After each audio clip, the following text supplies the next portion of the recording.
Qu'est-ce que c'est encore? Éminence, j'aurais besoin de votre signature, c'est urgent. Voilà le drame de ma vie, tout est urgent. Madame voudrait bien m'excuser, mais les affaires m'appellent. Non, non, non, passez par la porte dérobée. Je ne voudrais pas que l'abbé et vous tombiez nez à nez, il est tellement rabat-joie. Oui, je m'occupe de la situation de votre mari. Soyez-en sûrs. À très vite, ma chère.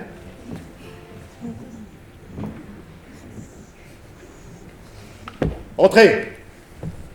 Décidément, l'abbé, vous avez un talent fou pour me compliquer la vie. Une vie dissolue, Éminence.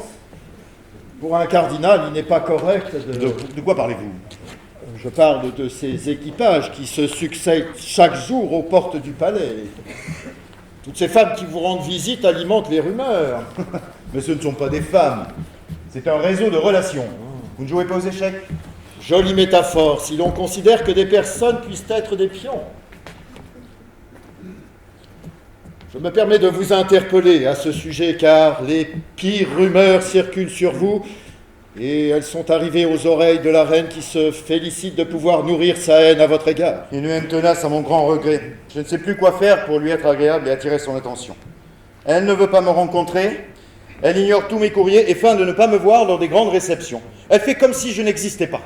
Et pour couronner le tout, le roi s'est rangé derrière son avis. Il est d'une froideur avec moi, ça... Les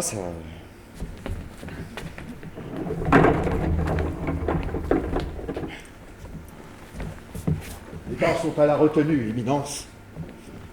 Je sais que votre famille compte parmi les plus puissantes du royaume, mais une extrême vigilance s'impose.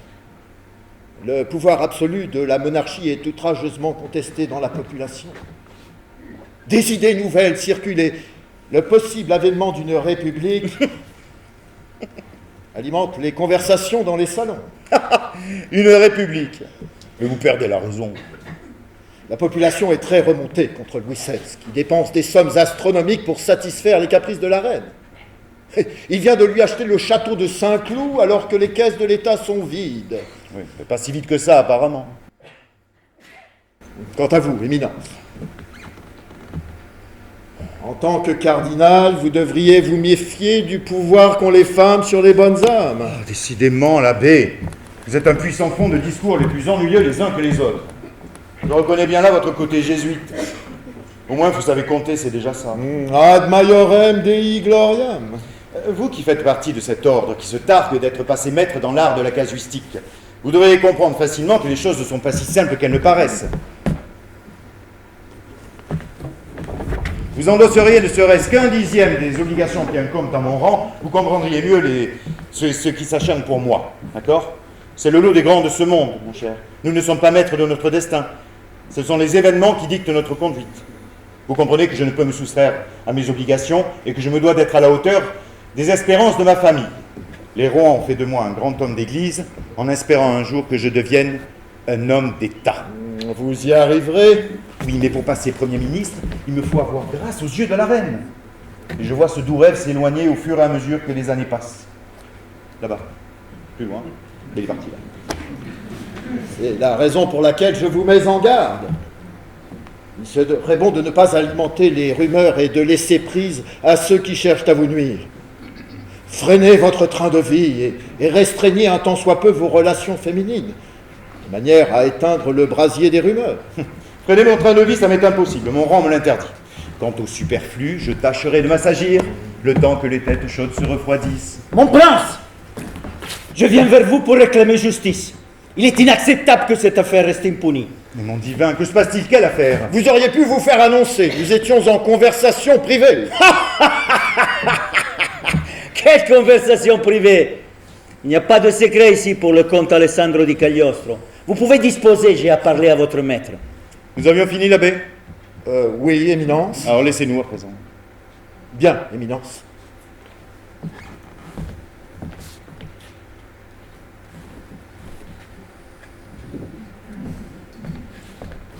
Il faut que vous interveniez. Je suis en conflit avec ce nabot d'Ostertag de l'Académie de médecine. Il a commis un mémoire pamphlet contre moi, m'injuriant à chaque page. Je l'ai rencontré devant la pharmacie Est. Pardon? La pharmacie Est. Toujours pas. L'apothicarie Ah, la qui pharmacie. vend les médecines. La pharmacie, d'accord. La pharmacie. Ok. Il a osé m'invectiver en pointant son petit doigt inquisiteur vers moi. Cet être insignifiant, qui dégage une odeur nauséabonde de morte, prétend que je suis un danger pour la médecine. Mon divin, que voulez-vous que je fasse? C'est un grand ponte de l'Académie de médecine. Faites-le taire. Il est en train de ruiner ma réputation et ma carrière. Faites-le révoquer. Vous êtes le maître à Strasbourg.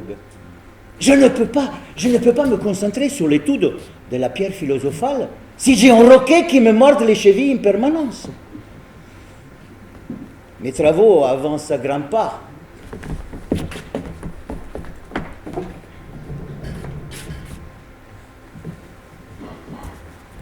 Je serai bientôt en mesure de vous fournir beaucoup d'or grâce à la transmutation du plomb.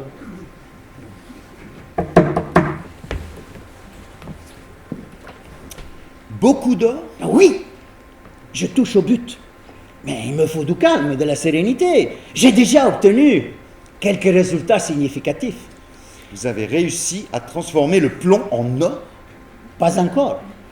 Mais les humeurs du métal se métamorphosent. Elles assument une jolie couleur brun-orangé. Oh, orangé, c'est bien ça, c'est proche de la couleur de l'or. Bon, plus brun qu'orangé, à vrai dire. En tout cas, pour le moment.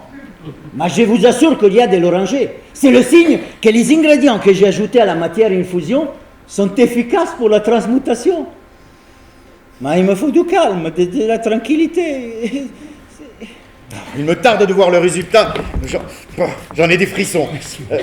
Vous aurez tout le calme que vous voudrez. Merci. D'accord, je fais le nécessaire pour Ostertag. Merci, mon prince. Vos appartements dans mon palais vous satisfont-ils? Ma terrasse, magnifique, magnifique, Ouais. tutto magnifique. Les repas, ils sont-ils à votre goût? La pasta. Ah, La pasta deve essere cotta al dente, perché sennò dopo, quando la mangi è tutta molle, capisci? Ma perfetto, tutto perfetto. si vous avez besoin de quelque chose, surtout n'hésitez pas. Merci mon prince. Je dois à présent me rendre aux hospices pour soigner les malades qui n'ont pas la chance de se servir d'un médecin, vous comprenez? C'est tout à votre honneur. Faites vos bonnes œuvres, mon divin. Merci, mon Dieu vous le rendra. Merci mon prince.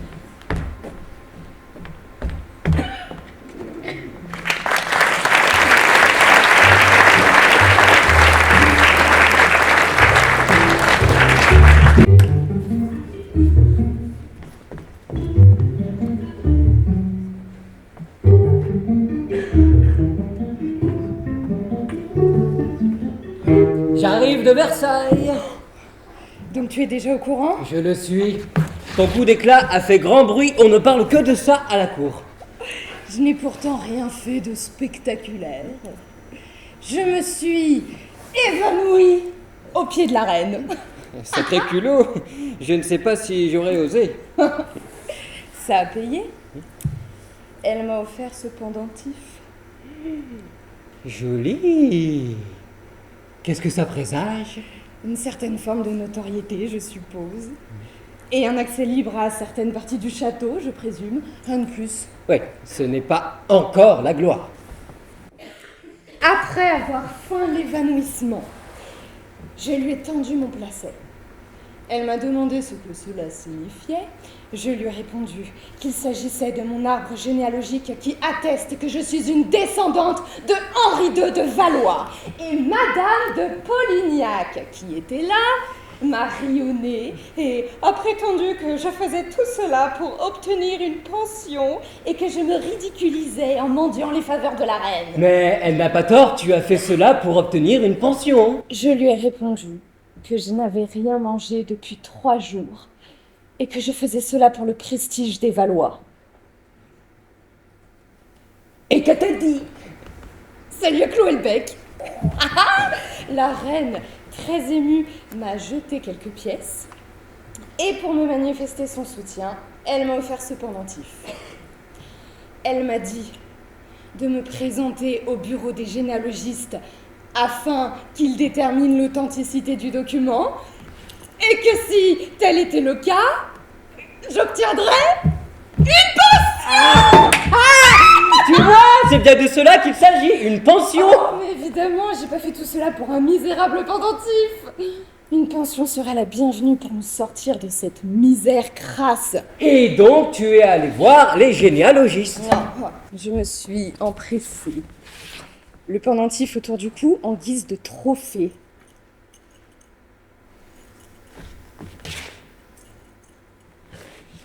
Ces idiots m'ont regardé avec des yeux écarquillés comme s'ils avaient vu le Messie en personne. Et finalement, ce pendentif te sera plus utile que tu ne le penses. Oui, mais je me méfie des gratte-papiers. Pour se faire valoir, ils sont capables d'aller débusquer la moindre anomalie et faire annuler ma demande. Tu exagères. Toujours dans la surenchère. Si tu as l'appui de la reine, ils seront dans leurs petits souliers. Que le Père Elori, le saint patron de la justice, t'entende. Amen.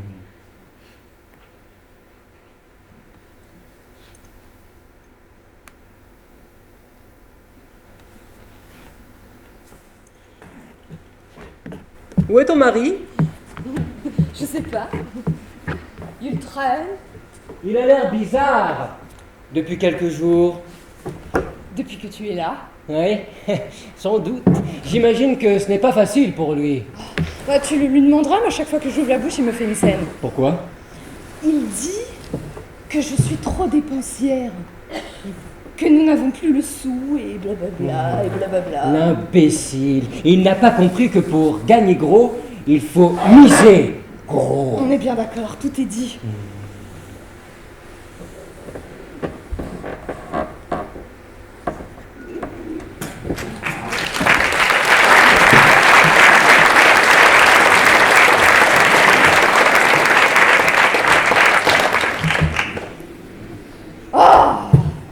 Est-ce nécessaire de me faire une leçon de morale pour si peu? Tu me fatigues, Nicolas. Moi, je te fatigue. Mais c'est normal d'avoir un amant. Je ne vois pas en quoi cela te pose un problème. Tu ne vois pas vraiment? Tu couches avec mon meilleur ami et ça ne t'effleure même pas l'esprit de savoir si ça me dérange. Toute femme qui se veut respectable se doit d'avoir un amant.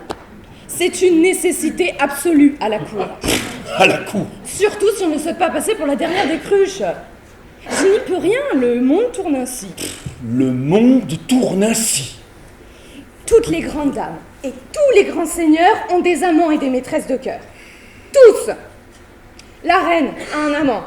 Madame de Polignac a un amant. Les frères du roi ont des maîtresses et ainsi de suite. C'est une institution. Non mais de quoi aurais-je l'air si je n'avais pas d'amant? Faut pas te formaliser pour si peu. Si peu? Tu devrais être content que ce soit avec Réto, au moins tu n'es pas lésé. Pas lésé. Tu vas répéter tout ce que je dis? Je suis tellement abasourdi par ta désinvolture. De quoi te plains-tu? On pourrait faire ça dans ton dos sans t'en parler. Grand bien me fasse. C'est si généreux de ta part d'avoir pensé à mon meilleur ami pour me tromper. Te tromper, tout de suite les grands mots.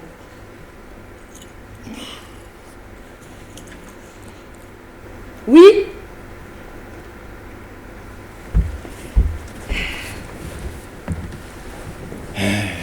Pourquoi est-ce que tu l'as invité sous notre toit dans ce cas? Mais C'est toi qui as insisté pour l'inviter. non, et il ne savait pas où loger.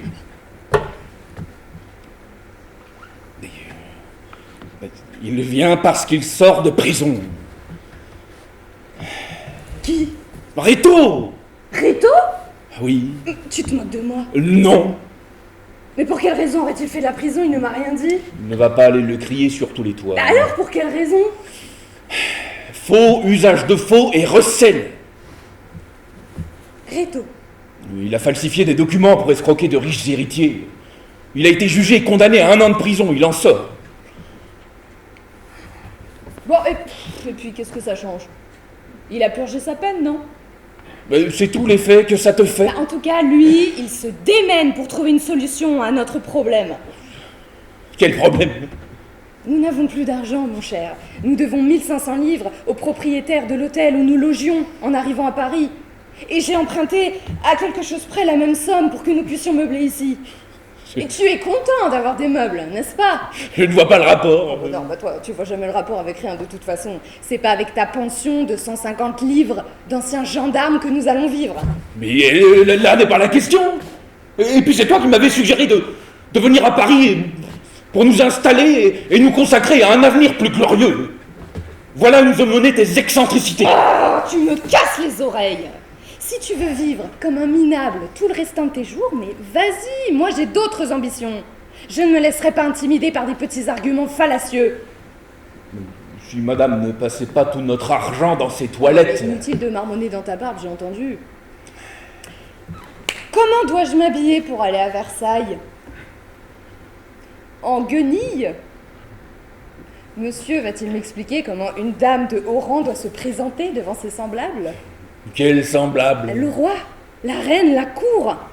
Parce que tu te considères comme leur égal. Évidemment que je suis leur égale, je suis la comtesse de Valois. De la Motte, tu oublies que nous sommes mariés. Oh, de la Motte, Valois. Tu es content? Et puis tu n'es pas plus comtesse que moi je suis comte.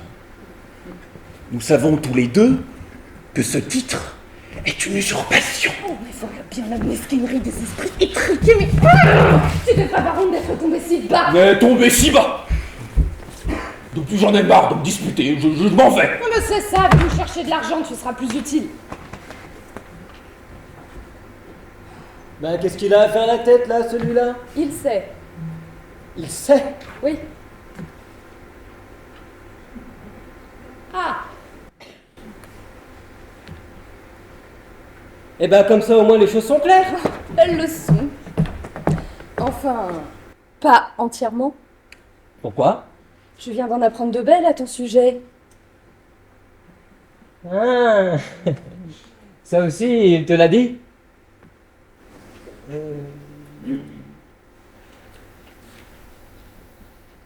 Le cardinal de Rohan ici, mais c'est impossible. J'ignorais que tu le fréquentais.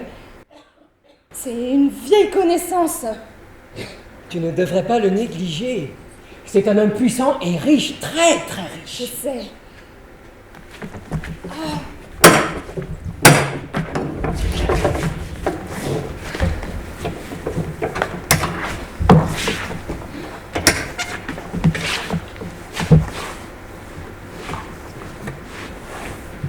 Toi, tu peux rien pour attendre, hein. Tu es fâché? Faudra que nous ayons une sérieuse discussion. Laisse-moi, s'il te plaît. Comme tu voudras.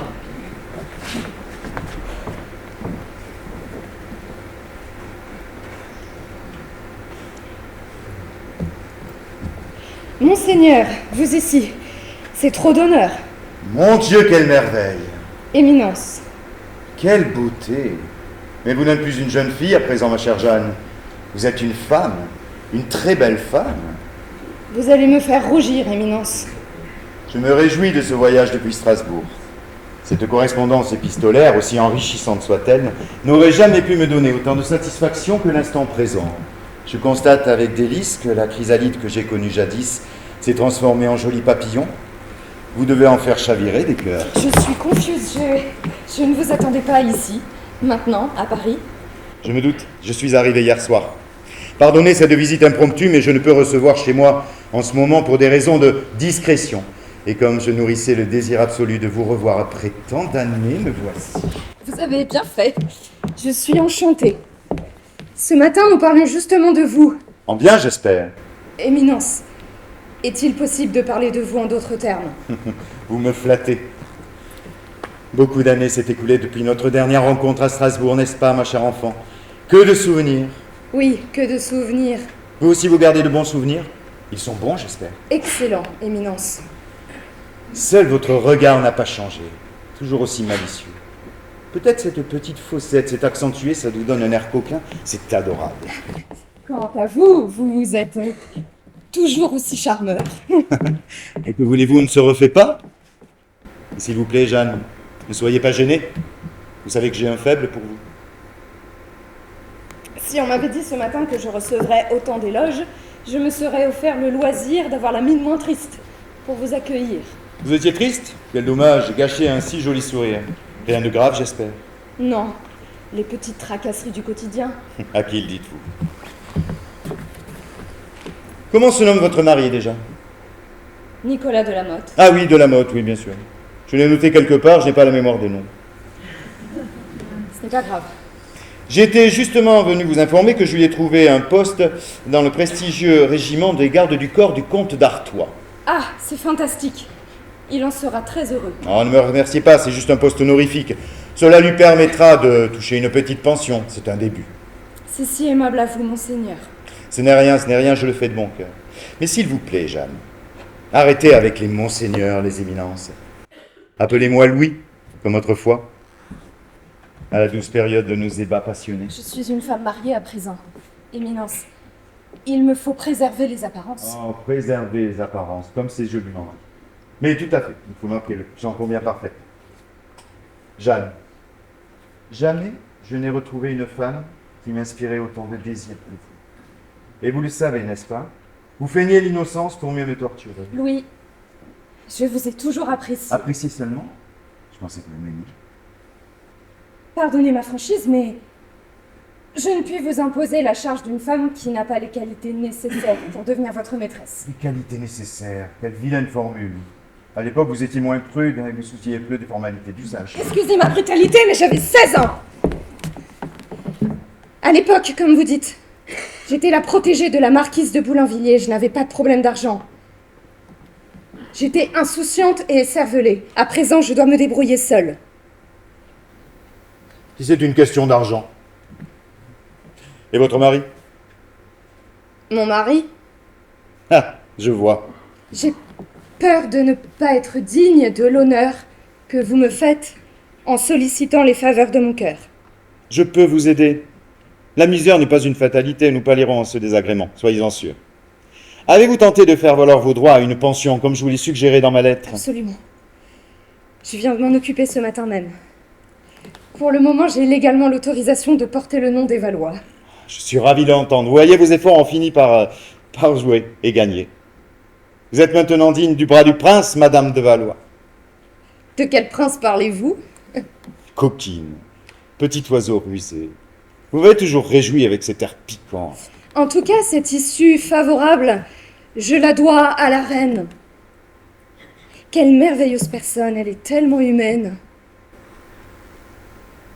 La reine est intervenue en votre faveur? Oui, La reine en personne? oui, elle-même. Comment est-ce possible? Elle m'a également fait don de ce pendentif à son effigie. La reine? Faites-vous? Qu'avez-vous? Vous avez l'air songeur. Mais savez-vous qu'elle n'offre que tel pendentif que très rarement? Oui, il n'y a aucune confusion possible, ce modèle est unique. Les poinçons attestent de son authenticité. Bien sûr qu'il est authentique. Douteriez-vous de ma parole? Elle me l'a donné et m'a dit d'en prendre le plus grand soin, qu'il m'ouvrirait de nombreuses portes. Mais en quelles circonstances vous l'a-t-elle offert? Comment cela? Êtes-vous intime avec la reine? Intime? Oui, intime. Je ne sais pas ce que vous voulez me faire dire. Vous a-t-elle reçu dans son cabinet? Avez-vous discuté ensemble? Un peu? Un peu, est-ce tout? Oh, nous nous sommes entretenus quelques instants. Et de quoi avez-vous parlé, sans être indiscret? L'arbre généalogique des Valois la passionne. Ah bon? Quoi? Parce que c'est l'histoire des rois de France et qu'elle est reine. Cela semble vous surprendre. Oh, mais ma chère, mais plus que vous n'imaginez. Voilà des années que j'essaye d'avoir un mot aimable de sa part, un regard bienveillant, et elle s'y obstine, elle s'y refuse obstinément. Je pensais que vous étiez proche. Proche? On ne peut pas être plus éloigné que nous sommes. Comment est-ce possible? Ah, c'est une longue histoire, et puis je pense que c'est ni le lieu ni le moment de faire des confidences. Tout ceci est bien mystérieux. Vous excitez ma curiosité. Bon, et après tout, il faudra bien que je me confesse un jour. Et je sais que vous êtes une femme d'honneur et que vous n'irez pas crier sur les toits mon infortune. Voilà, j'aspire au poste de Premier ministre depuis des années. Et une erreur de jeunesse m'empêche d'atteindre ce but ultime. Qu'avez-vous fait? J'ai eu la mauvaise idée, lorsque j'étais ambassadeur de France en Autriche, de critiquer gentiment l'impératrice Marie-Thérèse. La mère de la reine? Oui. La lettre dans laquelle je la moquais, et qui était destinée au ministre des Affaires étrangères, a été interceptée par une âme malveillante, qui a pris le malin plaisir de la lire haut et fort lors d'un dîner chez la comtesse du Barry. Alors certes, la lecture a beaucoup amusé les convives, La reine l'a su et depuis me voue une haine mortelle. Je ne comprends pas, vous êtes devenu grand aumônier pourtant. Oui, grâce à l'acharnement de ma cousine, Madame de Marsan. Vous comprenez mieux pourquoi il est important pour moi de savoir si vous êtes proche de la reine. Si c'est le cas, peut-être pourriez-vous intercéder en ma faveur, lui faire savoir que je l'admire, que j'aimerais tant qu'elle me pardonne. Vous le pourriez, n'est-ce pas? Ah, je ne sais pas. C'est inattendu comme révélation. Mais vous êtes proche. Si l'on veut. Mais bien sûr que vous êtes proche, enfin, pour qu'elle vous offre un tel pendentif, n'en doutez pas. Si vous le dites. Oh, mais réfléchissez, Jeanne. Je vous paierai. De combien avez-vous besoin pour plaider en ma faveur? Votre prix sera le mien. Louis, vous me gênez, je ne peux pas accepter. Vous m'obligeriez, nous sommes amis, n'est-ce pas? Alors dites. Je ne sais pas. 2000 3000 peut-être? Le temps de régler mes dettes et de me retourner? Va pour 3000, marché conclu. Et nous verrons par la suite. Oh, jour béni. Si on m'avait dit ce matin que je rencontrerais une confidente de la reine en personne, jamais je n'aurais espéré un tel miracle. Laissez-moi vous embrasser, mon enfant. On vient, monseigneur. J'entends du bruit. Certainement mon mari. D'accord. Je compte sur vous. Ne me décevez pas.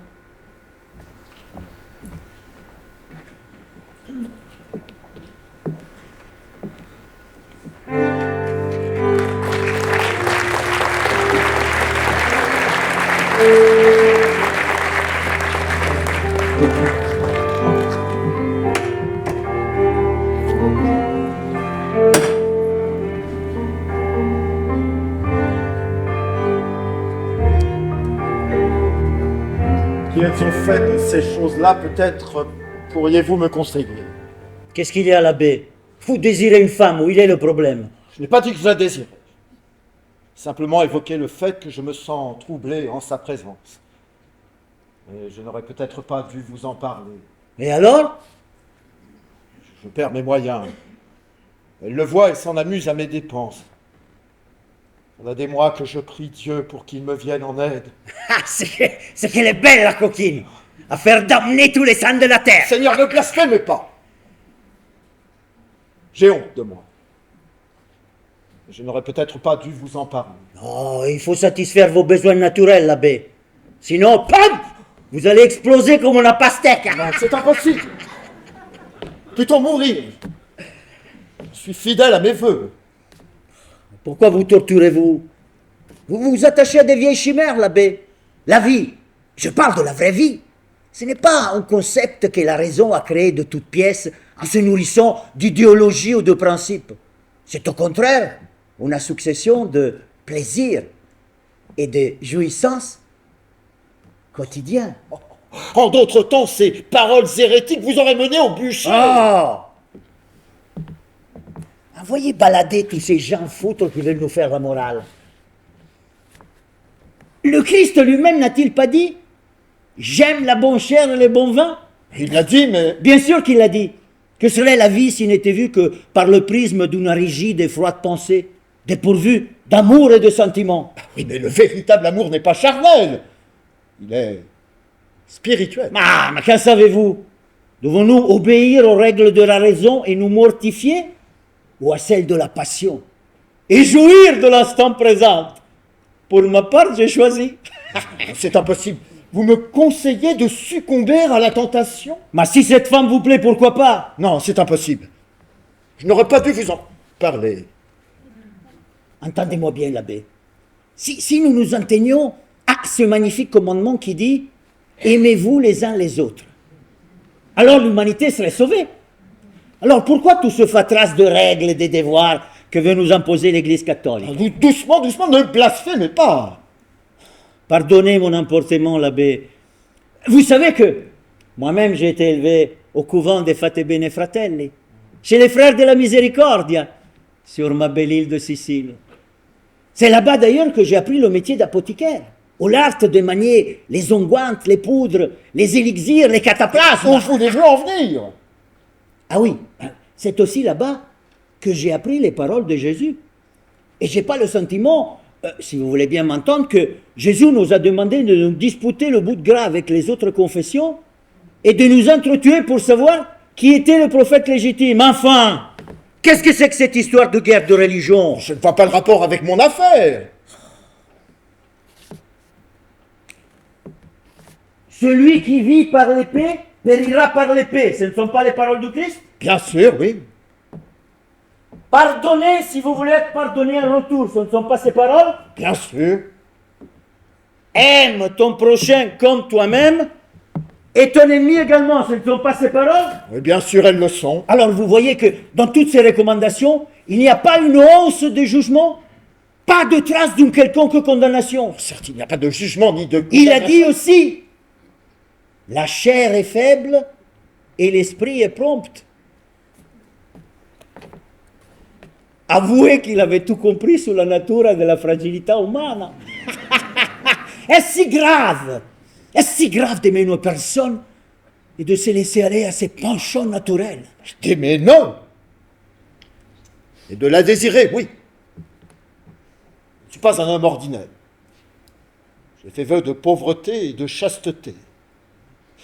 Il est également écrit dans les évangiles, restez eunuques pour le royaume de Dieu. Vous êtes indécrottable, l'abbé. Débrouillez-vous avec vos tracasseries. Vous vous défilez quand vous n'avez plus d'arguments à m'opposer. Quels arguments voulez-vous qu'on utilise pour convaincre une moule d'avancer? C'est moi la mule. Oui, c'est vous la moule. Vous êtes encore plus récalcitrant qu'un âne batté. Restez eunuque si ça vous amuse. Moi, j'ai affaire.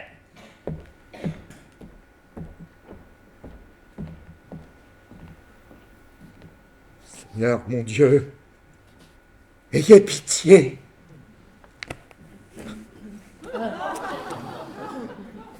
Ne m'abandonnez pas dans la tourmente.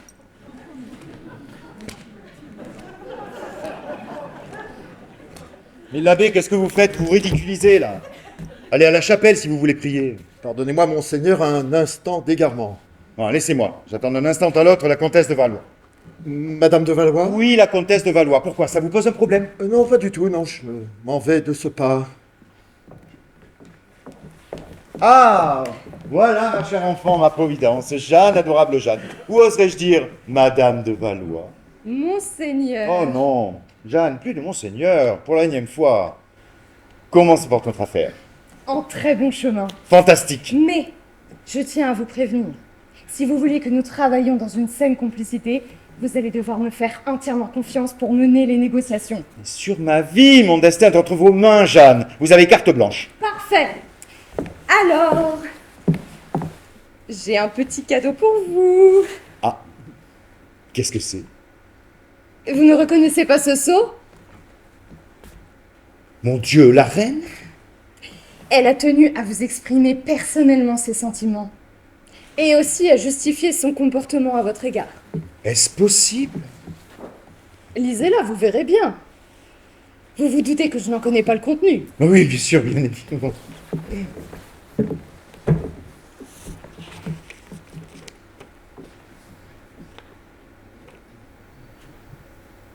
Alors? Elle me semble mieux disposée, n'est-ce pas? Oui, en effet, c'est surprenant.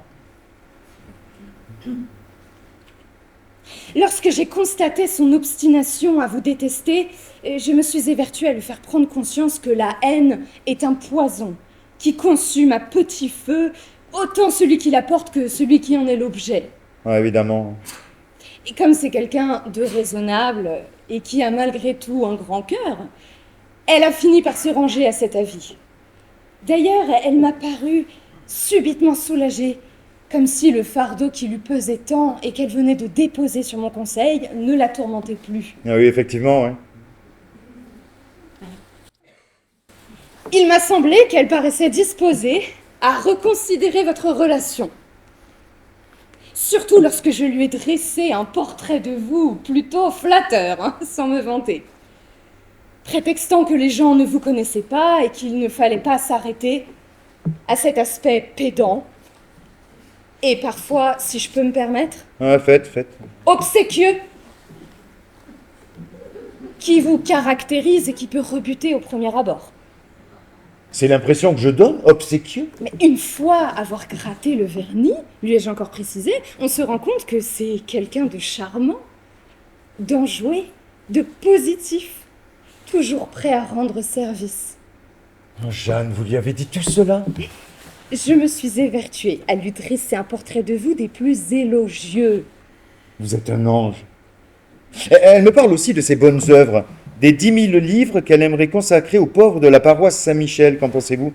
Pourquoi me parle-t-elle de ça? Je sais de source sûre que le roi a récemment réduit drastiquement sa cassette et qu'elle est contrainte, malgré elle, de faire appel à la générosité de ses connaissances les plus proches. Les plus proches? Peut-être est-ce un message qui vous est destiné?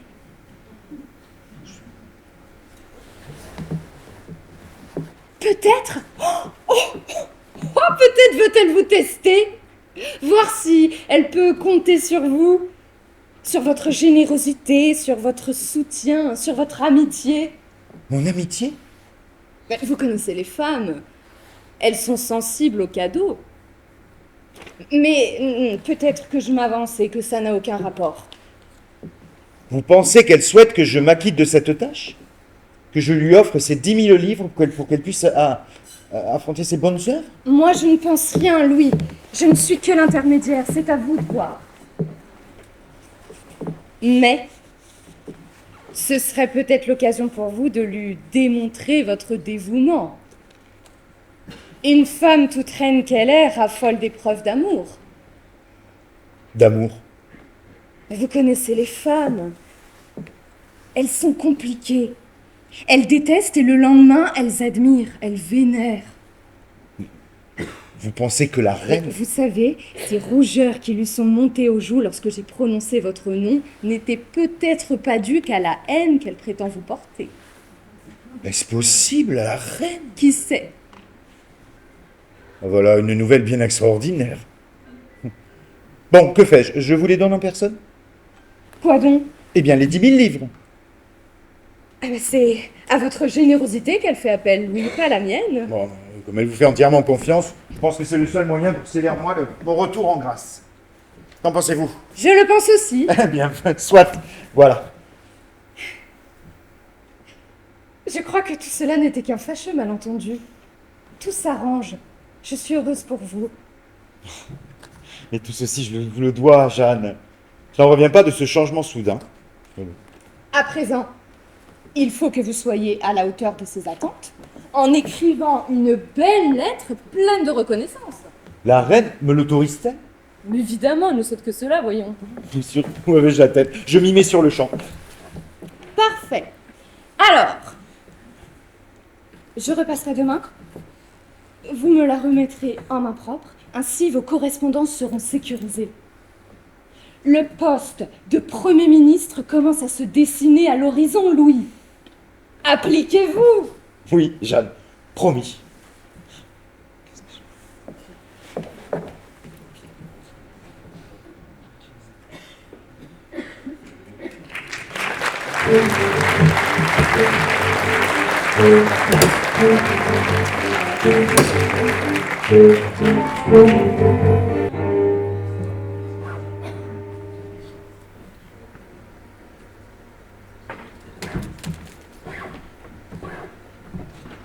Qu'est-ce que tu fabriques? Rien. T'occupe. Tu n'as rien à faire. Fais voir.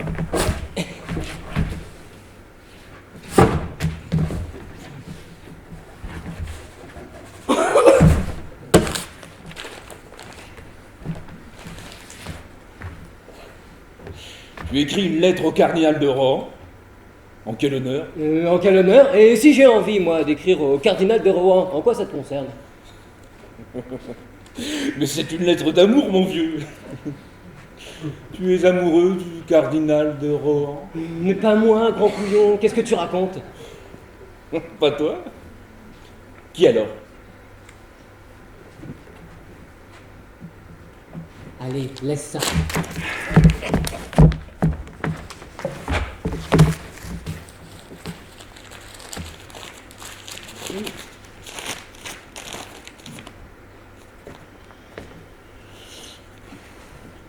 Pourquoi as-tu signé Marie-Antoinette de France? C'est toi qui as signé? Tu fais des faux en imitant la signature de la reine. Tu as déjà fait de la prison pour ça. Oh là, quel rabat-joie! C'est ta femme qui m'a demandé de lui rendre un petit service. C'est une blague, ne t'inquiète pas. Nous nous jouons du cardinal parce qu'il est amoureux de la reine. Et les 20 000 livres que tu veux lui soutirer, c'est une blague, ça aussi?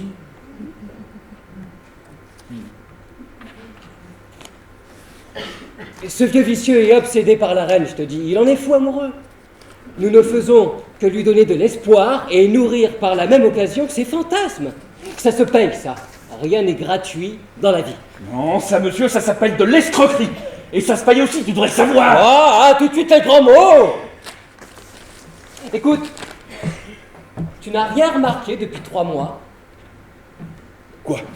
Tu n'as pas constaté de changement ici? Si, bien sûr. Crois-tu que tout ce mobilier neuf, ces tentures, cette belle vaisselle en argent, ces tapis, cet équipage dehors, ces chevaux purs ras sont arrivés ici miraculeusement, comme par enchantement? Je pensais... je pensais que c'était l'argent de la pension qu'elle a obtenu grâce à ses nobles origines. Tu rêves, mon vieux. 1500 livres à l'année, c'est ce qu'elle dépense en un mois. Tu ne connais pas ta femme. Et alors, tout ça, c'est l'argent du cardinal. Ne t'inquiète pas, tout est sous contrôle, je gère. Toi, tu gères. Dis-moi.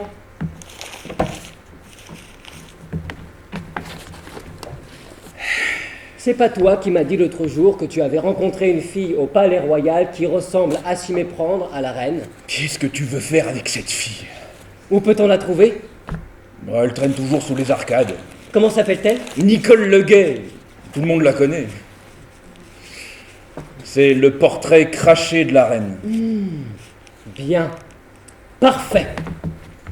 Je vais t'expliquer, mon grand.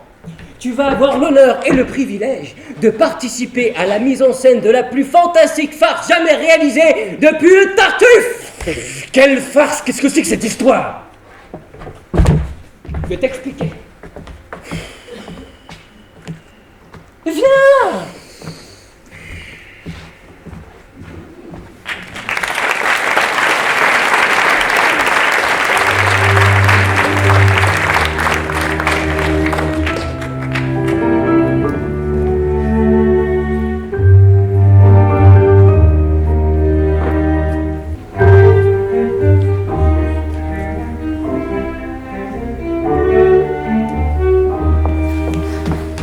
Qu'y a-t-il? Je sors de chez la reine.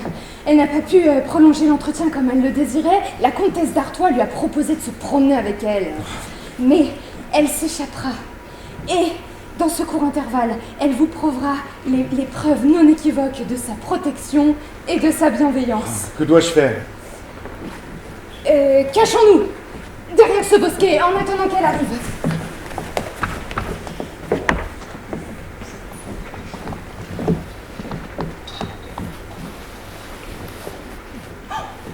La voici, elle a pu se libérer.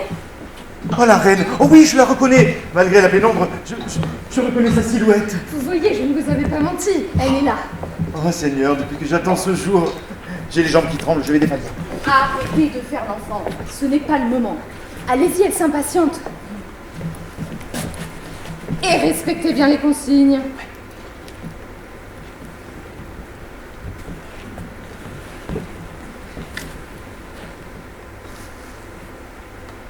Madame? Monsieur, Monsieur, vous savez ce que cela signifie? vous savez ce que cela signifie? Oh, madame, tant d'années je n'ai rêvé que de cet instant où nous deux cœurs vibrant à l'unisson dans une ode à la nature partageraient enfin le subtil parfum d'une douce miséricorde. Vos lettres m'ont donné tant d'encouragement et d'enthousiasme que je n'ose espérer que... Vous pouvez espérer que le passé soit oublié. Vous pouvez espérer que le passé soit oublié. Oh, madame, vous me pardonneriez? Oh, si vous aviez connaissance de ce que j'ai pu endurer en sachant que je vous avais offensé et que j'avais blessé votre amour filial. Les heures longues de mon martyre, les nuits sans sommeil à me morfondre dans les bras d'une insidieuse et intransigeante culpabilité. Vous pouvez espérer que le passé soit oublié. Oh, madame, je prends votre message comme la preuve ultime de la rédemption que vous m'offrez. Je suis prête à vous pardonner seulement si vous dites ce que vous avez à dire. Vous pouvez espérer que le passé soit oublié. Oh, madame, tant de générosité de votre part ne saurait effacer les outrages que j'ai pu commettre, victime d'une erreur de jeunesse. Vous pouvez espérer... Oh, bah je sais, on vient, vite. Monseigneur, vite, fuyez. Où dois-je aller? Non, pas ici, pardon. Autant pour moi, par ici. Parfait! Il a tout gobé. Non, encore un peu, il aurait eu des doutes. Non, je crois pas. Il est joyeux comme un cabri. Regarde comme il galope, l'animal! Bon, tu donneras ça à la Leguet. Qu'elle retourne sous ses arcades et qu'elle ne parle à personne de cette histoire. Et c'est compris, surtout qu'elle la boucle. Combien? 4000. Tu lui en avais promis 15. Bah, elle n'en aura que 4, sa prestation était très mauvaise. Bon, il est où, Nicolas? Oh bah, il attend devant les grilles, à l'entrée. Toujours aussi téméraire, celui-là.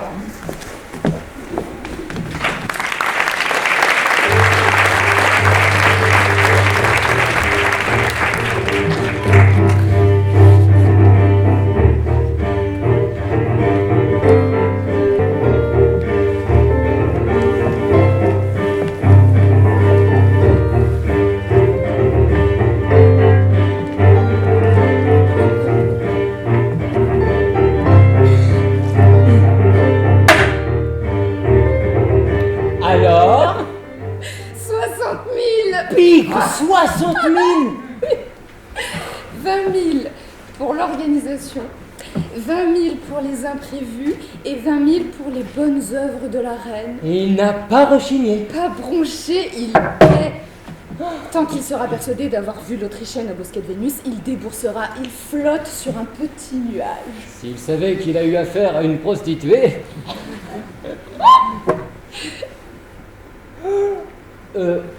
au fait, il y a quelqu'un qui demande à voir madame. Quelqu'un? Oui, il s'est présenté comme étant un certain monsieur Baumer. Baumer, ici? Mais qu'est-ce qu'il veut? Bah, fais-le entrer.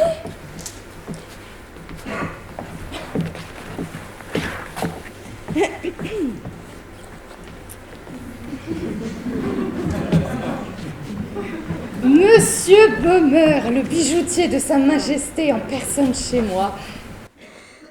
Que me vaut cet honneur? L'affaire qui m'a poussé aujourd'hui à venir frapper à votre porte est des plus urgentes. Quelle affaire? J'ai su par le cardinal de Rome que vous étiez une très proche de la reine, en quelque sorte sa confidente. C'est lui qui vous a dit cela? Oui, effectivement, madame. Mais comme je ne saurais remettre en cause la parole d'un prince aussi éminent que monseigneur le cardinal de Rome, nous nous sommes dit avec maître Bassange, mon associé, que vous connaissez certainement, que vous pourriez bien être notre dernier espoir. Nous sommes en effet plongés dans une impasse qui semble malheureusement nous conduire inexorablement vers la faillite. La faillite, vous? À mon grand regret, c'est bien de cela qu'il s'agit. Comment est-ce possible? C'est une histoire compliquée. Puis-je vous la raconter brièvement? Soit, faites. Je vous écoute. Alors, cela remonte aux dernières heures de notre bien-aimé Louis le XVe. Ça risque d'être long. Cela remonte à 10 ans. Je vous écoute. Louis XV nous avait demandé de confectionner pour la comtesse du Barry, qui, comme vous le savez, était sa favorite les derniers jours de sa vie. Venons-en aux faits, s'il vous plaît. Oui, bien sûr. Il nous avait demandé, disais-je, de confectionner les plus beaux colliers de diamants jamais réalisés au monde. Ah! Une pièce d'une valeur inestimable, 1800 carats, d'une valeur de 1 600 000 livres. Ah. Oui.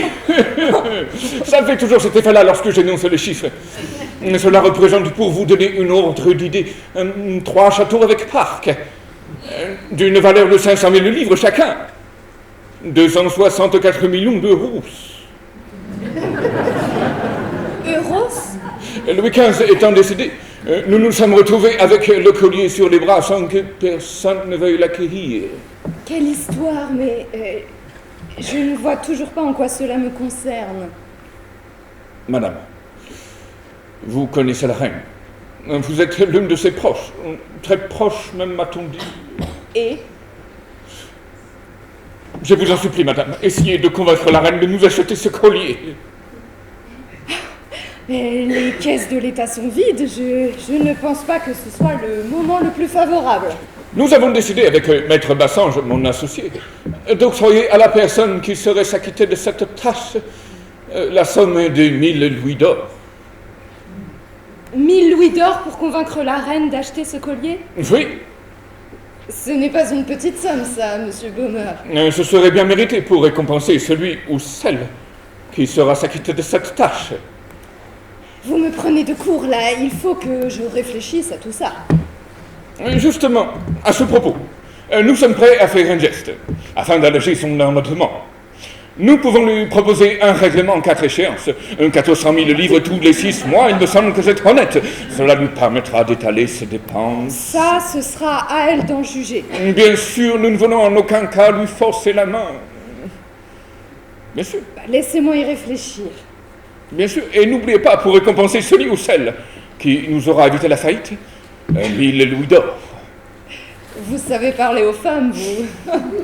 Madame, vous êtes notre dernier recours. Monsieur, Madame.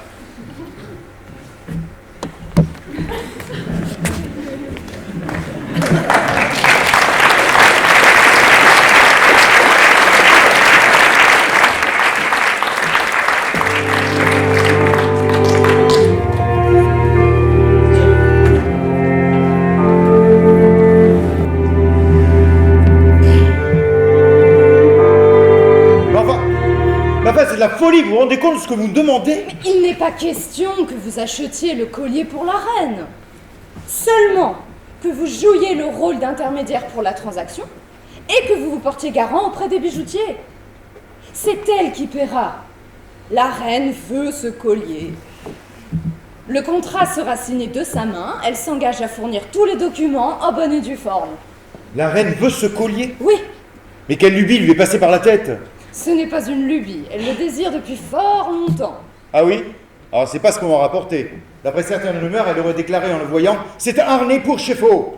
Tellement cette parure est inconfortable à porter. Je ne pense pas qu'elle ait pu dire cela. Bon, alors en admettant qu'elle n'ait pas dit, comment va-t-elle payer? C'est pour cette raison que les bijoutiers lui proposent un règlement en 4 fois. Mais un seul de ces règlements représente une somme colossale, presque le prix de mon château de Saverne. Vous savez bien qu'elle finira par payer. Ce n'est qu'une formalité. Certes, certes, une formalité. 1 600 000 livres, une formalité. Non mais quelle folie! Louis, elle vous demande seulement de faire l'intermédiaire pour la transaction. Et en échange, elle vous propose le poste de Premier ministre.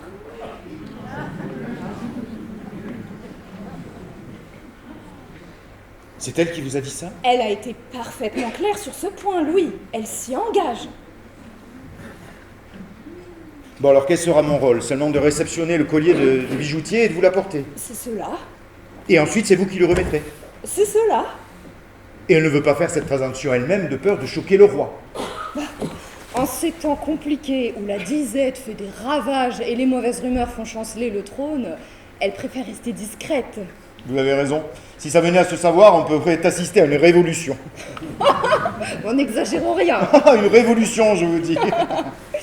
Bon, avant de prendre des décisions intempestives, je dois connaître l'avenir. Il me faut consulter mon divin. Je l'ai fait appeler. Lui seul saura me dire si ce marché est viable et profitable à ma carrière. Vous parlez du comte de Cagliostro? Oui, lui-même. Non! Restez. Je pense qu'il aura besoin de vous. Mais qu'est-ce passe-t-il, Santa Madre di Dio? Suis-je ici pour travailler ou pour divertir la galeria? Mais mon divin, ne vous emportez pas, nous avons éminemment besoin de vos secours. Mais pourquoi faire? Vous me dérangez alors que je suis à 2 doigts de percer le mystère de la pierre philosophale. Ah, pardonnez-moi, mais l'affaire pour laquelle on me sollicite est de la plus haute importance. Il en va de ma destinée et de celle de la France. Madame de Valois, ici présente, qui est une proche amie de la reine, me propose une transaction qui pourrait s'avérer fructueuse pour ma carrière. Sa Majesté souhaite que je fasse l'intermédiaire pour acheter un collier d'une grande valeur. Et en contrepartie, elle me promet le poste de Premier ministre. Je voulais savoir ce que vous en pensez. Est-ce que ce marché est viable selon vous? L'intermédiaire, dites-vous? Oui. Madame, Monsieur, est-ce vous qui êtes le vecteur? le vecteur? Oui, l'élément qui assure la transmission entre le monde réel et celui de l'au-delà. Je ne sais pas, monsieur. Approchez, Jeanne. Vous ne risquez rien.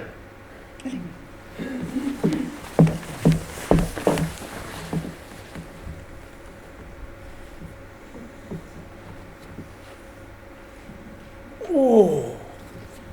Sujet particulièrement imperméable aux ondes magnétiques. Ah, Que dois-je faire? rien, ne bougez pas.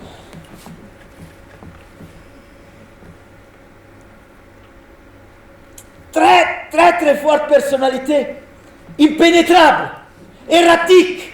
Erratique. Bon, est-ce tout? Non! Ne bougez pas, malheureuse. Vous êtes dans la phase statique, parasismique, génératrice de flux divergents, qui convergent vers le point de l'existentialisme des mondes opposés. Des mondes opposés, mais qu'est-ce que c'est? Ah! Je ne peux pas travailler. Santa Madre di Dio, cette femme parle trop. Elle coupe en permanence la connexion. Jeanne, vous coupez la connexion.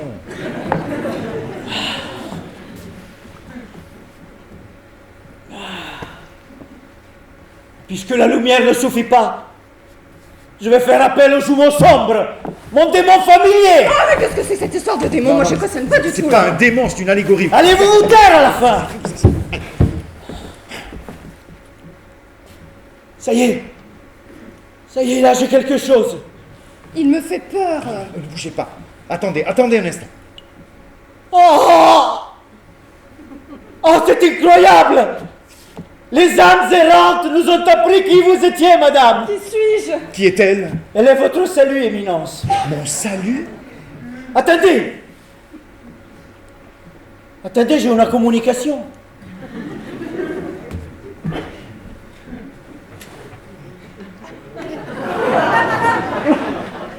Oui! Come va tu? Sì, Sicilia c'è il sole. Bello. Beh, sì, lo so che l'Inter ha vinto il campionato.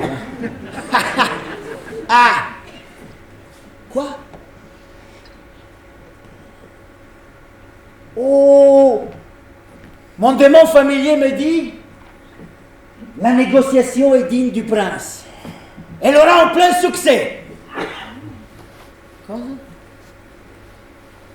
Elle mettra le sceau aux bontés de la reine et fera éclore le jour heureux. Che cosa? Ah, c'est sicuro? Bon. Qui révélera, pour le bonheur de la France et de l'humanité, les rares talents de Monsieur le Cardinal de Rohan. Les rares talents de Monsieur le Cardinal de Rohan. Voilà une bénédiction venue du ciel. Ah! Je suis vidé. Ne me demandez rien, plus rien aujourd'hui, vous avez notre approbation, mais ne me demandez plus rien. Oh, merci mon divin, mille merci. Perfetto, perfetto, Je ne vous importunerai plus. tutto perfetto, tutto perfetto. J'ai toutes les réponses que je suis. Perfetto, perfetto.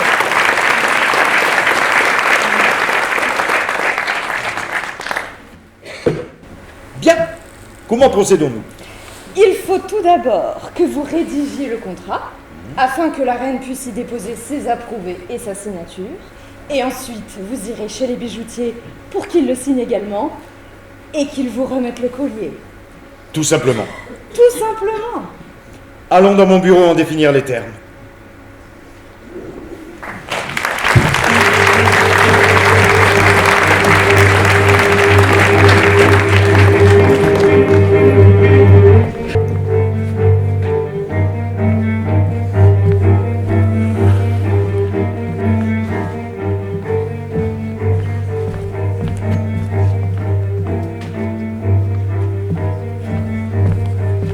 Arrête de faire les 100 pas, tu vas me rendre fou. Insensé, c'est insensé. Et crois-tu qu'il ne va pas te démasquer déguisé en valet de la reine? Il ne peut pas me reconnaître, il ne me connaît pas. Que tu dis? Tu en es certain? Je n'arrive pas à m'empêcher de trembler. Si on m'avait dit qu'un jour je deviendrais un criminel, moi, un ancien gendarme. Arrête de te lamenter sur ton sort. Tu ne comprends pas qu'on ne risque rien. Celui qui a conclu le marché avec les bijoutiers, c'est Rohan. Il dira qu'il a remis le collier à Jeanne. Pas à Jeanne, au messager de la reine, ton serviteur. Nuance. Elle me va bien finalement, cette tenue. C'est ignoble de vouloir faire accuser un innocent. Innocent, le cardinal de Rohan, un prince de l'église qui a mis la moitié des filles de Paris dans son lit et qui fricote avec un pseudo-sorcier, crois-moi, il n'est pas innocent aux yeux de Dieu. Qu'est-ce que tu en sais? Tu oublies qu'il a abusé de ta femme. Quoi? Abusé, mon vieux. C'est elle qui me l'a dit.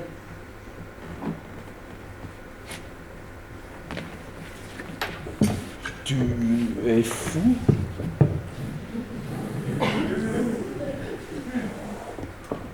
Eh ben, demande-le-lui, tiens. Il arrive, prépare-toi. Il a le collier? Oui. Parfait, dépêche-toi. Tout le monde à sa place.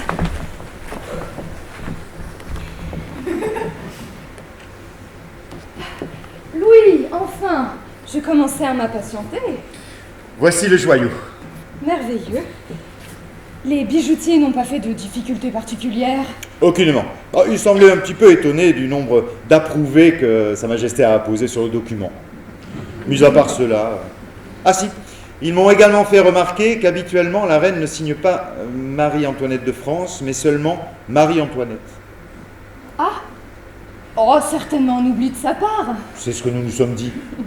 Mis à part cela, mon nom à lui seul a fait preuve de garantie et de caution, ils n'ont pas fait de problème. Il ne manquerait plus que cela, qu'ils remettent en cause votre probité. Rassurez-vous, ça n'a pas été le cas. Tant mieux. Sans quoi j'en aurais touché 2 mots à Sa Majesté, vous pouvez me croire. Que fais-je? Je vous les dépose ici? Non, attendez. Il y a quelqu'un pour vous.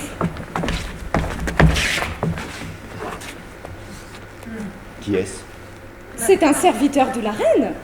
Vous pouvez le constater à sa livrée. Ah oui, maintenant que vous me le dites, son visage me dit quelque chose. N'était-il pas au jardin l'autre soir lors de ma rencontre avec la reine? C'est possible. Il est destiné aux tâches secrètes de Marie-Antoinette. C'est un de ses hommes de confiance. Je crois qu'il doit vous remettre quelque chose de sa part. Approchez, mon ami. Qu'est-ce que c'est? Une missive de Sa Majesté, c'est son sceau. Que dit-elle? Elle vous demande de remettre le collier à son messager. Eh bien, faites!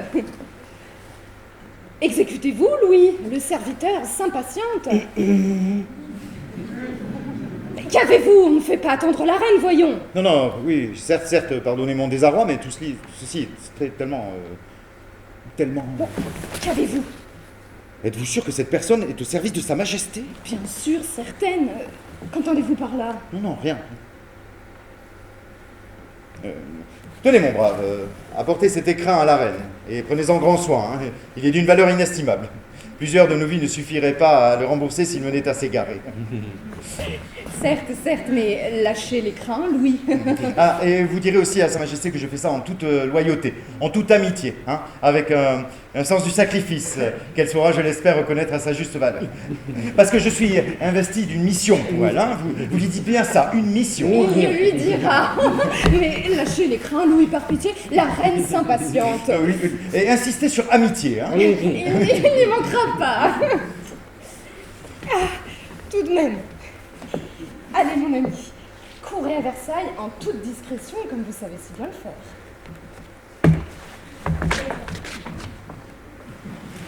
Voilà, les dés sont jetés. À présent, remettez-moi un exemplaire du contrat paraphé par les bijoutiers. Où avais-je la tête? Tenez. Demain, lorsque la reine passera dans la galerie des glaces pour se rendre à la chapelle, trouvez-vous sous l'œil de bœuf. Elle vous signifiera son contentement en vous adressant un signe de la tête. Ainsi, vous saurez qu'elle a bien reçu le collier et qu'elle vous en est reconnaissante. Merci. Vous voilà, à présent, grâce à ce geste de générosité, définitivement réhabilité. Les portes de son boudoir vous seront bientôt ouvertes, Louis, n'en doutez plus. Merci.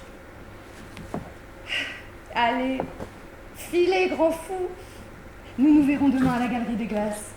Vous serez là. J'y serai. Ça me rassure. À demain. Vous pouvez venir. Ah, fais voir. Nicolas.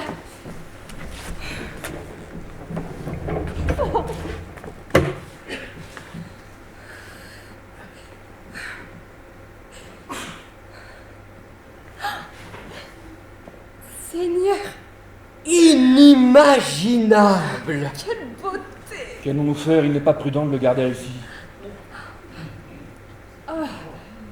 Laisse-moi admirer cette perfection. Oh, incroyable. Fantastique. Regarde-moi ces monstres. A-t-on déjà vu des diamants aussi énormes? Ils sont uniques, ils brillent de mille feux. Il est invendable comme ça. Il faut séparer les pierres et les écouler une à une. Mais dis-moi, toi, voilà qu'il te vient une crise de lucidité tout d'un coup. On y a déjà pensé, qu'est-ce que tu crois? Reto, les outils.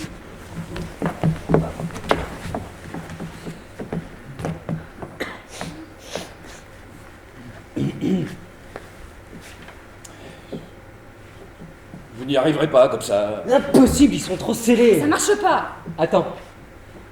Essayons. Avec ça.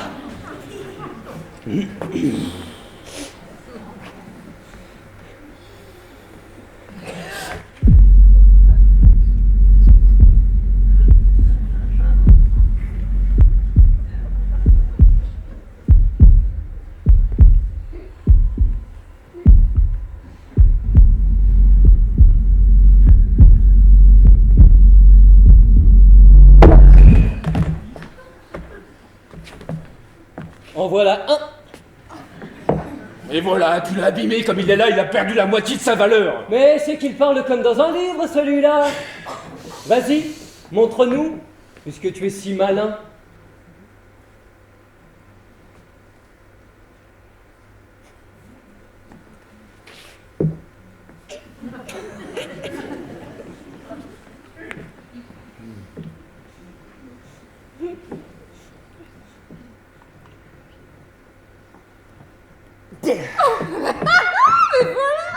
Tu as réussi à dessertir le plus gros sans l'abîmer. Fantastique, mon chéri.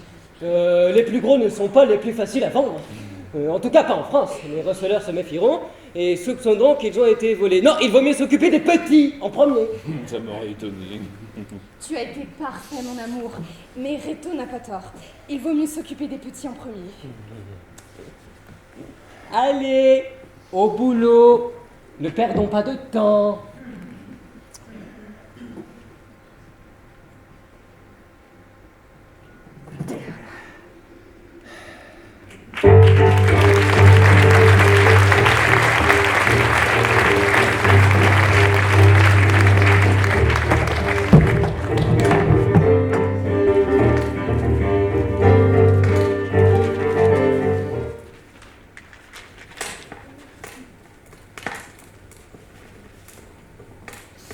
Ta madre di Dio. Quelle est cette odeur insupportable?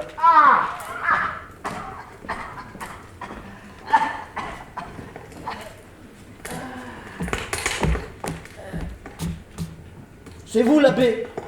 Vous avez brûlé des papiers? Oui, Mais pourquoi vous faites ça? Ça empeste dans tout le palais. parce que les gardes du roi seront ici d'une minute à l'autre. Les gardes du roi, que viennent-ils faire? Le cardinal a été arrêté et emprisonné à la Bastille. Quoi? Oh, je n'ai pas le temps d'en parler. Il brûlait toute sa correspondance avec la reine, ou du moins celle qu'on croyait être la reine. Santa Madre di Dio, que se passe-t-il? C'est parce que la reine a appris de la bouche des bijoutiers Baumeur et Bassange Elle avait acheté sans le savoir un collier de diamants d'une valeur de 1 600 000 livres. Santa Maria! Un achat effectué soi-disant en son nom par l'intermédiaire du cardinal de Rohan qui est l'adulte dans cette affaire. Bien entendu, les documents sont faux et le collier a disparu. Et qui l'a volé? Oh, Madame de Blainvotte, par qui d'autre? La petite comtesse de Valois. Et cette soi-disant comtesse n'est qu'une voleuse et une intrigante. Je ne comprends pas que le cardinal se soit laissé berner. Comment n'a-t-il pas su flairer la supercherie? Il s'est laissé endormir par les 12 yeux de cette biche aux abois. Elle est belle, la coquine, sait y faire. Elle roule des yeux comme una tourterelle en parade nuptiale. Je vous avais prévenu que cette femme est à se faire damner. Effectivement. M'indienne mise en garde. Quoi qu'il en soit, toute la responsabilité repose sur les épaules de monsieur le cardinal. Les bijoutiers ont affirmé qu'il était à l'origine de la transaction. Il va être très compliqué de convaincre le roi qu'il est innocent. Qu'allons-nous faire maintenant alors que le cardinal a été emprisonné? Nous devons tout mettre en œuvre pour le soustraire à la justice. Il va dépérir si nous le laissons dans cette cellule. Je le connais, il ne supporte pas la saleté, la promiscuité et l'humidité. Quant à vous,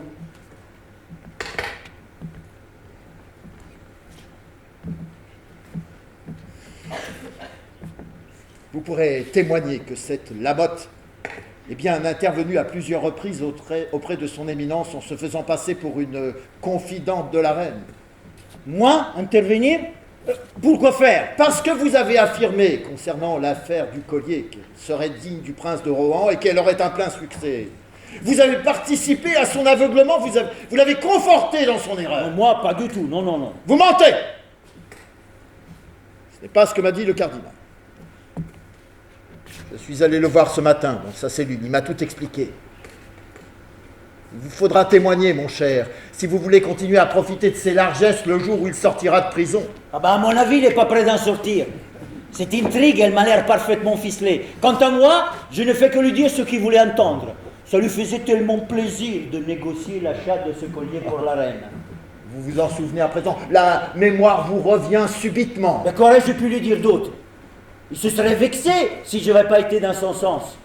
Et vous savez à quel point j'ai du respect pour sa personne. Je l'ai fait par amitié, par humanité. Oh, je m'en doutais. Vous êtes un opportuniste. Tout ce cirque n'était qu'une triste mascarade. Ma quelle mascarade, l'abbé. Nous ne sommes pas à la commedia dell'arte ici. S'il était assez bête pour se faire piéger par une intrigante, il n'a qu'à s'en prendre lui-même. Quant à moi, je n'ai plus rien à faire ici, je quitte les lieux. D'ailleurs, je commençais à m'ennuyer, figurez-vous. Et on m'attend à Londres. D'autres pigeons emplumés, sans doute. L'abbé, vous êtes une âne battée, je vous l'ai déjà dit. Je ne veux pas être mêlé à cette affaire, ils sont trop mauvais. C'est cela. D'ailleurs, j'entends des chevaux. Adieu! Belle solidarité, bravo. Un dire qui vous a hébergé et nourri gratuitement pendant toutes ces années, quelle honte.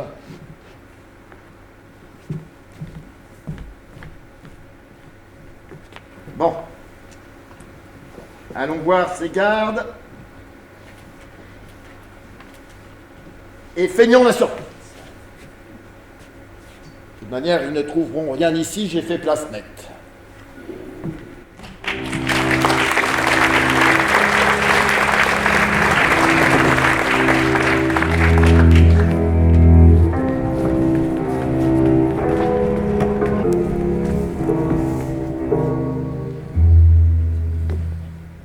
Majesté, notre vénéré Louis XVI, roi de France.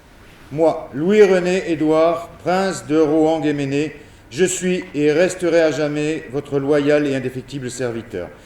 Je le reconnais, j'ai péché lourdement envers vous et envers la charge que vous m'aviez confiée. J'ai failli aux yeux de la probité, qui se devait d'être la colonne vertébrale de mon engagement. J'ai failli envers Dieu et envers notre Sainte Mère l'Église. Mais pour ma défense, je n'ai péché que par omission. Avec aveuglement, par excès de confiance, j'ai été abusé, trompé, aveuglé par les belles paroles et les sournoises œillades d'une personne qui se prétendait être une confidente de la reine. Qui est-ce? L'abbé Georgel, Éminence. Oh, Georgel, mon cher Georgel, entrez. Éminence. Oh, Georgel, mon cher et fidèle intendant, quelles sont les nouvelles? Dites-moi, je meurs ici. Des bonnes et des mauvaises. Tout d'abord, je vous ai apporté vos pantoufles. Ah, il était temps. J'ai les pieds qui gonflent dans ces bottes. Je m'en doutais. Vous voyez?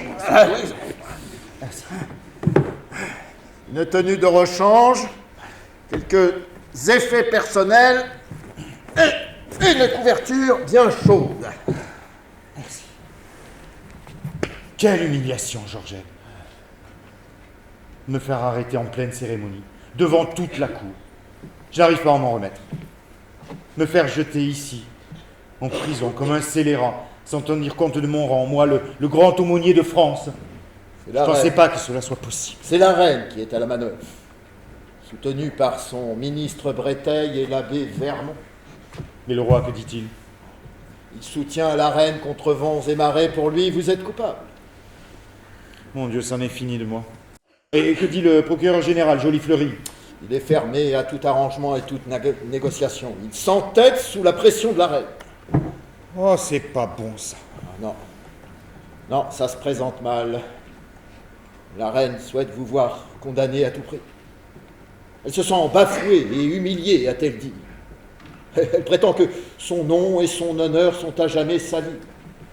Elle précise que le simple fait de l'avoir confondue avec une prostituée au jardin de Vénus l'a rendue malade, physiquement et moralement. Oh, c'est pas bon, ça. Non. Non, ce n'est pas bon. Elle a tenté de forcer les décisions du Parlement. Le Parlement m'est opposé? Non, justement. Et c'est là que subsiste un espoir. Et comment cela? Une petite chance de vous tirer de ce faux pas. Grâce à quoi? Sous la pression populaire qui est hostile à la reine. L'opinion publique m'est favorable? Oui. La rue a pris fait et cause pour vous. Elle s'offusque du mauvais traitement qu'on vous fait subir. Mais c'est bon, ça. Donc, je disais, pour étouffer cette affaire qui commence à faire grand bruit, le roi a convoqué le Parlement à Versailles pour lui signifier la marche à suivre. Il a tenté de les obliger à aller dans son sens, transgressant ainsi les règles protocolaires. Ce qui a eu pour effet de courroucer au plus haut point les vénérables membres de cette assemblée. Désormais, la majorité du Parlement vous est acquise. Contre l'avis du roi et de la reine, je ne sais pas si je dois m'en réjouir. S'opposer au roi, c'est m'exposer à son courroux et à sa disgrâce. Quoi qu'il en soit, c'est votre dernière chance. Et Madame de Lamotte, l'a-t-on retrouvée? Elle a été arrêtée à Bar-sur-Aube, son village natal. Elle est entre ces murs depuis hier matin. Ici, à la Bastille? Oui, dans une cellule bien moins confortable que la vôtre, croyez-moi. Tant mieux. Et que dit-elle? Comment justifie-t-elle cet acte odieux? Elle ne se justifie pas. Elle vous accable et vous charge de tous les maux. Moi? Mais quelle infamie, mais je n'ai rien fait. Mais c'est elle qui a volé le collier. Selon ses déclarations, vous êtes le commanditaire et l'organisateur de ce crime. Quoi qu'il en soit, c'est sa ligne de défense. Elle nie tout en bloc. Le vol, les fausses signatures. Le fait qu'elle ait été arrêtée en possession de diamants ne la dérange pas plus que ça. Elle dit que c'est vous qui les lui avez donnés. Seigneur Tout-Puissant, mais quel mensonge et honté. Mais cette femme ne recule devant rien. Elle était accompagnée de Rétaux de Villette, son amant. Il menait grand train, équipage, carrosse flambant neuf, achat de plusieurs propriétés, gens de maison, j'en passe et des meilleurs. Et même prise en flagrant délit, elle nie Tout. Quant à son mari, Nicolas de Lamotte, les espions du roi l'ont repéré en Angleterre, où il aurait écoulé une quantité non négligeable de bijoux. Mais ça, c'est une preuve. Le roi ne devrait pas y être insensible. Malheureusement, j'ai bien peur. Oui, Cagliostro, il va témoigner? Je ne sais pas. Il a été arrêté, lui aussi, à Calais, alors qu'il tentait de passer en Angleterre. Lui aussi? Sans doute n'avait-il pas la conscience tranquille? Il est entre ces murs, lui aussi. Il sera interrogé demain. Tant mieux. Quel ingrat. Qu'est-ce que tu l'écoutais de témoigner en ma faveur? Peut-être le fera-t-il maintenant qu'il y est contraint. Terminez la visite! Quoi? Oh non! Déjà, non, écoutez, je meurs de rester seul dans cette infâme cellule. S'il vous plaît, Georgène, mon cher Georgène, faites un miracle. D'accord, sauvez-moi de cet enfer, je suis... Il faut être patient, Éminence. Je fais tout mon possible. Le Parlement souhaite vous voir mis hors de cause. Gardez confiance. Le vent tourne. Je l'espère. Revenez demain avec des nouvelles. Georgène, des bonnes nouvelles, je veux pas de mauvaises. Je fais de mon mieux, Éminence. Il faut être fort. Ne baissez pas les bras, je vous en prie. Je vous tiens informé des suites de l'enquête rapidement. Demain, si je peux. Éminence.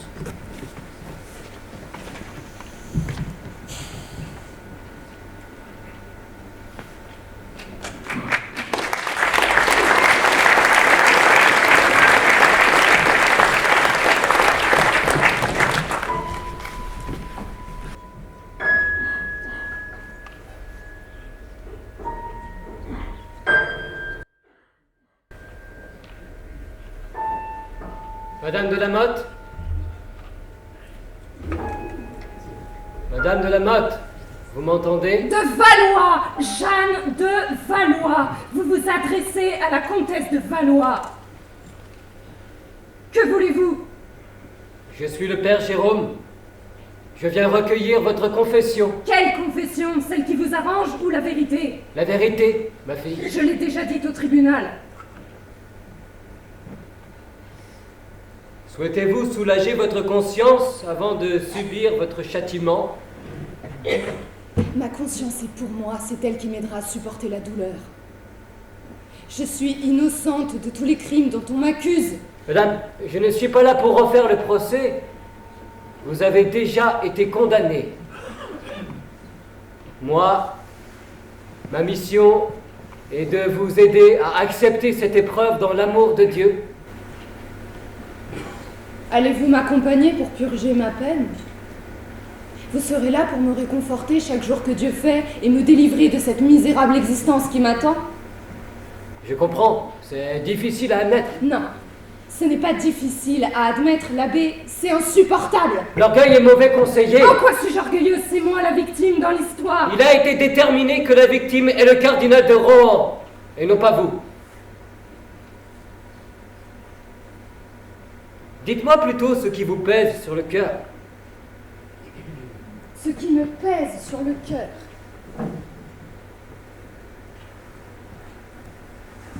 C'est que j'ai seulement profité de la naïveté d'un ambitieux et conduit qui rêvait plus que tout de devenir Premier ministre. Et voilà où j'en suis à présent. Le cardinal de Rohan désirait absolument voir en moi une amie de la reine. Il m'a créée, telle qu'il voulait que je sois, en me payant pour cela. Il a fabriqué sa créature. Je regrette tellement d'avoir prêté une oreille attentive à ces jérémiades d'enfants gâtés. Oh, Jeanne, chère Jeanne, faites cela pour moi. Plaidez ma cause auprès de la reine et je saurai vous récompenser généreusement. Bravo, monsieur l'imbécile! Les insultes ne serviront à rien. Vous vouliez savoir ce qui me chagrine? Eh bien voilà, vous connaissez ma version des faits.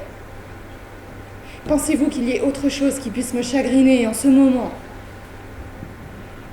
Vous vous demandez certainement ce que votre camériste a préparé pour le dîner et si elle aura eu la délicatesse de réchauffer vos pantoufles au coin du feu. Moi, je me demande comment je vais pouvoir supporter une telle douleur et ce que sera ma vie entre ces quatre murs. Vous voyez, nous n'avons pas les mêmes préoccupations, l'abbé. Très bien. Alors faites-moi part de vos préoccupations. Ce qui me ronge, ce qui me hante jour et nuit, c'est que je suis victime d'une terrible injustice. Un complot d'État, une cabale de la haute aristocratie visant à faire relaxer un grand intrigant, un malhonnête, un menteur, un lâche. Un homme qui préfère laisser accuser une femme innocente plutôt que d'avouer qu'il a été faible et indigne de son rang. N'accablez pas le grand aumônier du roi, ou vos péchés deviendront impardonnables aux yeux de Dieu. De Dieu ou de l'Église? C'est pareil, vous blasphémez. Rajoutez cela à ma note. Madame, Vous défendez ce grand intrigant malgré tous les outrages qu'il a commis envers la sainteté? Et ces souillures qui ont entaché sa fonction? Sa pourpre est un passe-droit, un blanc-seing pour commettre les pires horreurs. je vais demander la garde si vous persistez à vous égarer sur ce Encore chemin. une belle preuve, s'il en fut, que ces grands personnages sont intouchables. Il a été exempt de toute responsabilité. Aucune sanction.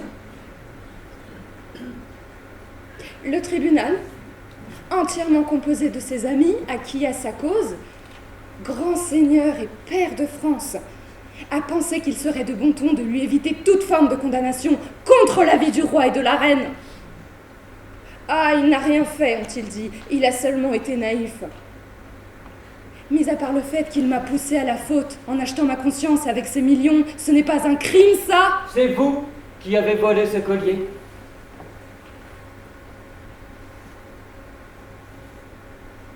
Que pouvais-je faire d'autre? Moi qui vivais dans la misère, si ce n'est que d'accepter de me laisser corrompre. Si j'ai commis une faute, ce n'est que celle d'avoir voulu être proche de la cour et de la famille royale comme l'exigent mon nom et mon rang. Votre nom, peut-être. Mais vous, ma fille, dans tout cela, qu'êtes-vous devenue? Je crois que je me suis brûlé les ailes, l'abbé, en voulant être trop proche du soleil. Je me suis perdue. Il n'y a pas de justice dans ce bas monde. Vous repentez-vous? De quoi? D'avoir voulu être digne de mes ancêtres. Demandez-vous le pardon de Dieu pour vos fautes? Mais quelle faute! Souhaitez-vous l'absolution? Il n'y a pas d'absolution s'il n'y a pas de faute! Jeanne de la Motte, De Valois, Jeanne Au nom de de notre Valois! Vous Seigneur n'écoutez pas quand on Jésus-Christ, vous parle! Je n'en veux pas je votre vous absous de absolution! vos fautes et de vos péchés. Puissiez-vous trouver la paix et le repos dans le pardon de Dieu.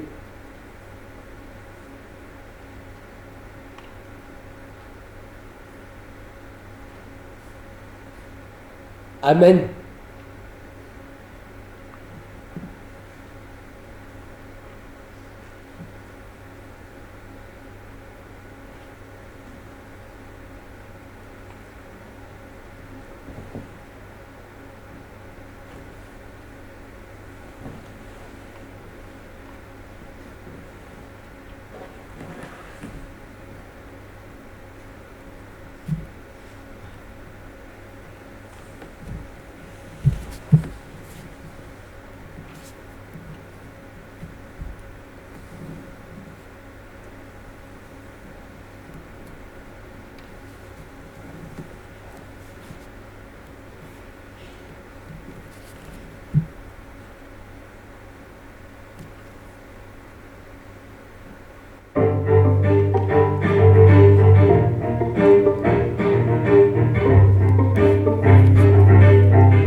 Davidson.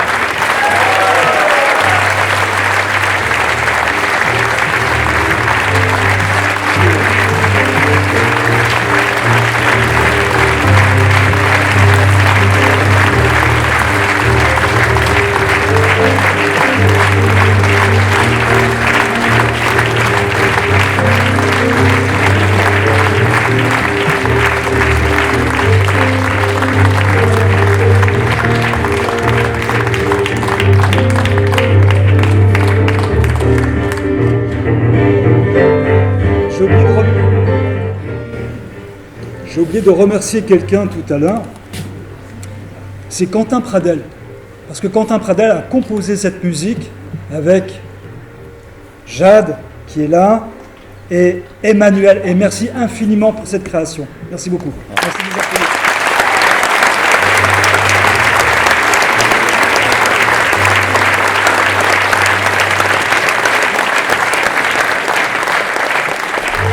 Voilà, merci à tous. Le rideau se ferme, donc très vite. Peut-être au 7 mai, sur ce même plateau. Merci.